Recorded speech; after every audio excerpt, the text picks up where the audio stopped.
La sinagoga en tiempos de Jesús. Jesús solía reunirse en la sinagoga los días sábados. Recordemos el pasaje de Lucas en donde está leyendo ante la congregación el rollo del profeta Isaías. ¿De dónde venía la práctica sinagogal? ¿Cómo se desarrollaba en la época de Jesús? Acompáñame y lo veremos. Es difícil reconocer a ciencia cierta en qué momento histórico se suscitó la experiencia sinagogal. Hay quienes creen que tras el cautiverio babilónico, entre el 587 y el 536 antes de la era común, las personas pudieron reflexionar asiduamente sobre sus propias prácticas religiosas. Quienes seguían de cerca las enseñanzas de Jeremías y Ezequiel se dieron cuenta que la congregación de Israel estaba necesitada de un hondo replanteamiento de sus coordenadas existenciales. Su mundo se había venido abajo, las instituciones parecían perecer ante sus ojos, pero Dios es fiel y el corazón del creyente debe trastocarse hasta convertirse en la morada espiritual del Eterno. La época del exilio despertó en Israel un hambre voraz por la santidad. Se hicieron no menos que comunes diversas prácticas como los ayunos, las plegarias, las oraciones a nivel individual y comunitario y la meditación activa sobre los textos sagrados. La sinagoga poco a poco fue inmiscuyéndose en la cotidianidad del pueblo de la Alianza. Este sitio era prolijo para la lectura, el estudio, la oración, la elevación de plegarias, los cantos y en general todo lo que englobaba la dimensión pedagógica y vital de la fe. El israelita fue introyectando una verdad ineludible. La mente y las vísceras de los justos son la casa del Creador, y fuese donde fuese, su propio horizonte vital debería transmutarse hasta volverse un instrumento de santidad. Dios es fiel y nunca abandonó su redil. El desarrollo de la reunión sinagogal es de sumo interesante. Se empezaba con la recitación de la Shema. Shema Israel Adonai Eloheinu Adonai Echad. Escucha Israel, Adonai es nuestro Señor, Adonai es uno.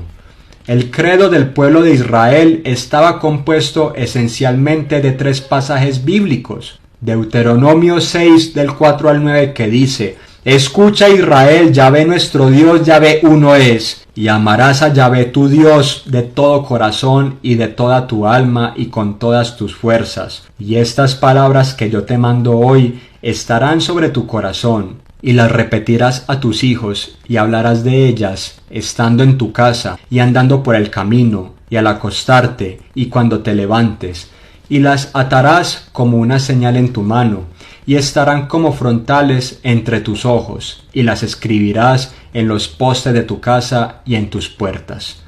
El siguiente texto que era recitado era Deuteronomio 11 del 13 al 21, en donde se exhortaba al pueblo a seguir de manera rigurosa los mandamientos. Finalmente se recitaba Números capítulo 15, versos del 37 al 41.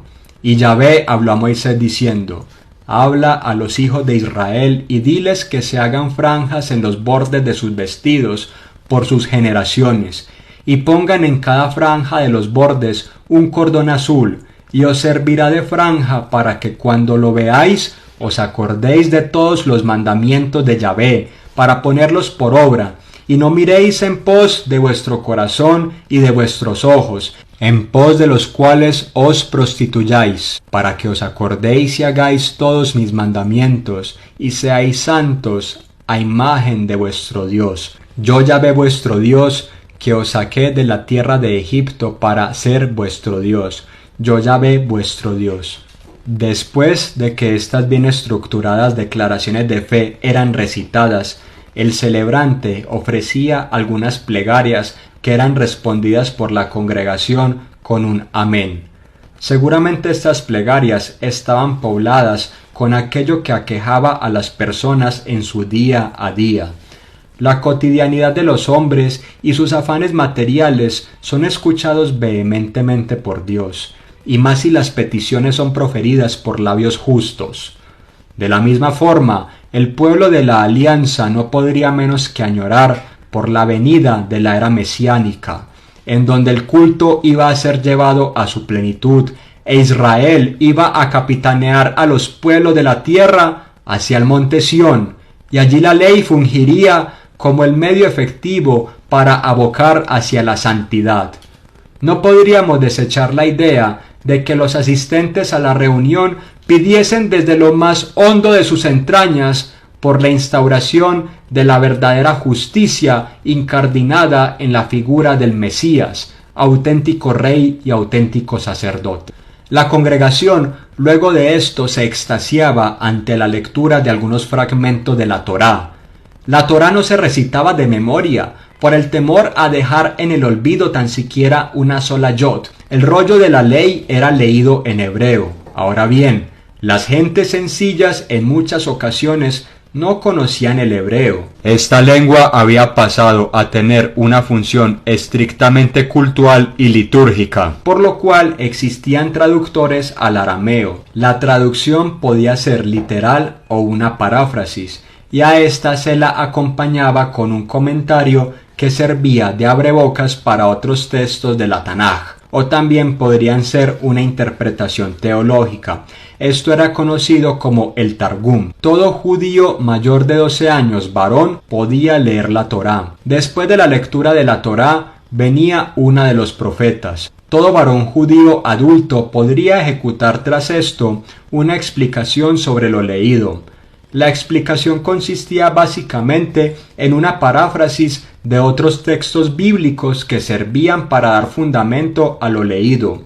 Usualmente estaba seguida de una exaltación al Santo de Israel y una invitación a seguir firmes en el seguimiento de la ley. La asamblea sinagogal no tenía ningún carácter litúrgico, pues no se efectuaban sacrificios. No obstante, si había un sacerdote presente, podría brindar su bendición a la congregación. Nos dicen Saulnier y Roland: cualquier judío puede leer y hacer el comentario, pero no todos lo hacen.